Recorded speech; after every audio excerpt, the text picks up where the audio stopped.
Monsieur le Président du Conseil économique et social, Mesdames et Messieurs les membres du gouvernement, Mesdames et Messieurs les chefs de mission diplomatique et consulaire, Mesdames et Messieurs les représentants des organisations internationales et interafricaines, Mesdames et Messieurs les membres statutaires du Conseil national des frontières, distingués invités, Mesdames et Messieurs. L'année 2021 écoulée et le premier semestre 2022 en cours ont été particulièrement difficiles pour notre pays, le Burkina Faso. En effet, au-delà des conséquences socio-économiques de la crise sanitaire toujours perceptible, notre pays a connu une exacerbation de la crise sécuritaire.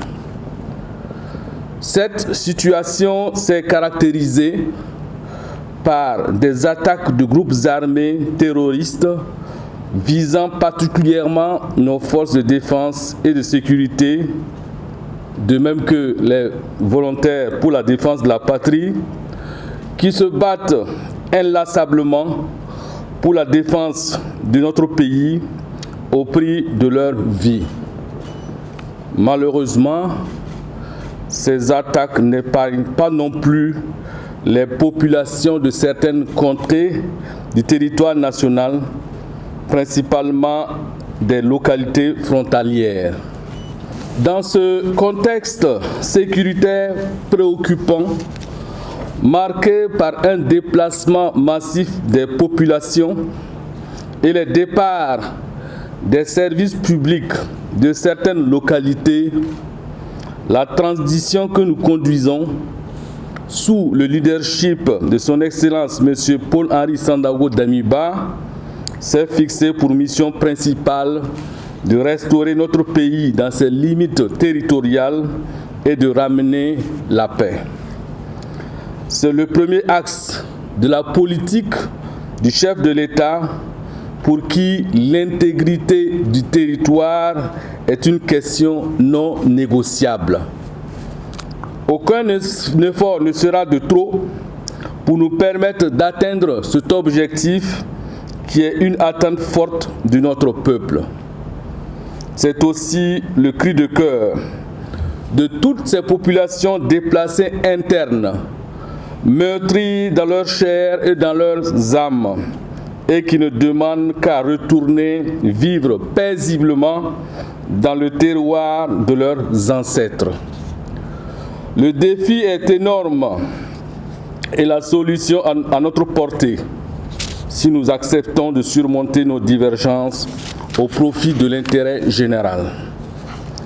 Mesdames et Messieurs, distingués invités, les frontières en tant que cadre définissant le périmètre de l'exercice de la souveraineté des États sont de nos jours au cœur de multiples enjeux qui occasionnent parfois des tensions importantes à travers le monde. Dans le contexte africain actuel, les frontières constituent un enjeu majeur en matière sécuritaire et de développement de nos pays. De ce fait, la gestion des frontières requiert une concertation et une coordination harmonieuse des interventions afin de mieux identifier les besoins prioritaires et canaliser les ressources pour l'atteinte des objectifs. Dans cette optique, le Burkina Faso a adopté en 2015 une stratégie nationale de gestion des frontières SNGF en vue d'assurer une meilleure gouvernance de ces frontières. Ce référentiel, bâti autour de 6 axes, a pour objectif de contribuer à l'impulsion du développement socio-économique et culturel durable des espaces frontaliers dans un environnement de paix et de sécurité. Ces axes portent sur la maîtrise des limites territoriales du pays, la sécurisation des frontières et des zones frontalières, l'amélioration de la présence et de l'image de l'État dans les zones frontalières, l'accompagnement et le renforcement de la coopération transfrontalière, l'appui à la gestion intégrée des ressources naturelles partagées et des terres, la réalisation d'infrastructures socio-économiques et culturelles et le renforcement des capacités des acteurs frontaliers. Cette stratégie est une réponse aux maux auxquels sont confrontées les localités frontalières du pays, à savoir le terrorisme, la criminalité transfrontalière, les trafics de tout genre. Elle ambitionne également d'être un levier pour le développement de ces localités qui apparaissent comme des laissés pour compte.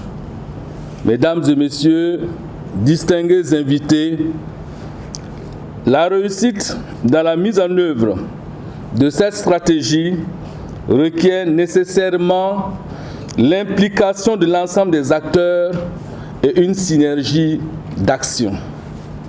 Par conséquent, je voudrais appeler chacun de vous, ainsi que les départements ministériels ou institutions concernées par la mise en œuvre de la stratégie nationale de gestion des frontières, à s'impliquer fortement pour l'atteinte des objectifs de ce référentiel. Mesdames et messieurs, les membres du Conseil, distingués invités, le Conseil des frontières est le cadre approprié pour faire le suivi de la mise en œuvre des actions de gestion de nos frontières. C'est le lieu pour le secrétariat permanent de la Commission nationale des frontières de nous faire le point de la mise en œuvre des orientations et recommandations qui ont été formulées lors de la dernière session. Cet exercice revêt une grande importance pour la suite du processus de gestion de nos frontières. Aussi, après l'adoption du premier plan d'action 2021-2023 de la SNGF, il y a de cela bientôt 1 an, il nous revient en tant qu'organe de suivi et d'orientation de nous pencher sur l'état de sa mise en œuvre en vue de relever les insuffisances et les difficultés éventuelles et d'identifier ensemble des pistes de solutions. C'est pourquoi je vous invite à des échanges francs et constructifs afin qu'au sortir de cette session, de nouvelles orientations et des recommandations pertinentes soient formulées pour donner un souffle nouveau à la gestion de nos frontières. Mesdames et messieurs les membres du Conseil, distingués invités, je ne saurais terminer mes propos sans renouveler mes sincères remerciements à tous les partenaires techniques et financiers qui accompagnent le sous-secteur de la gestion des frontières. Ma gratitude s'adresse particulièrement à l'Union européenne et à l'ambassade de la République fédérale d'Allemagne pour leur appui inestimable à travers le programme Frontières de l'Union africaine PFUA et le programme de gestion intégrée des espaces frontaliers PROGEF qui est arrivé à terme le 31 décembre 2021 et dont nous attendons le lancement de la deuxième phase. Elle s'adresse enfin aux différents organismes du système des Nations Unies, HCR, OIM, et aux organisations régionales, CEDEAO, UEMOA, ALG, qui œuvrent inlassablement pour l'épanouissement de nos populations frontalières.